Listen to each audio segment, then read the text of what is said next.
Good morning everyone. তো আজকে শুক্রবার, আটা মেখে নিলাম সকালে উঠে। মেয়ে স্কুলে যাবে, যার জন্য রোল বানিয়ে দেব।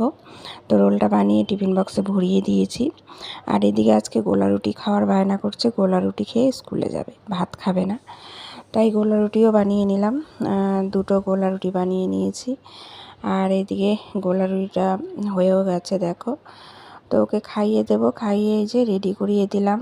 এখন পুলকারে উঠিয়ে দেব, স্কুলে চলে যাবে। তো পুলকারে এসেও গেছে, মেয়েকে পুলকারে উঠিয়ে দিয়ে ঘরে চলে এসেছি। আর আজকে চা খেতে ইচ্ছে করছে না, তো ভাবলাম একটু ছাতু গুলিয়ে খাই। তো দেখো সিম্পলি ছাতুটা গুলিয়ে নিলাম, জল আর ছাতু, এদিকে নুন দিলাম একটু, ভালো করে গুলিয়ে এখন একটু লেবু চিপে দেব। লেবুর রস দিলে ভালো লাগে, টেস্ট লাগে খেতে। তো চিনিটা দেবো না, চিনিটা সকাল সকাল অ্যাভয়েড করাই ভালো। তো এই দেখো লেবুটা কেটে নিয়েছি, এখন ভালো করে রসটা নিংড়ে নেব, তারপর ভালো করে গুলিয়ে ছাতুটা আমি খেয়ে নেব। তো আমার ছাতুগুলা রেডি, এখন খেয়ে নেব। তো চলো টাটা।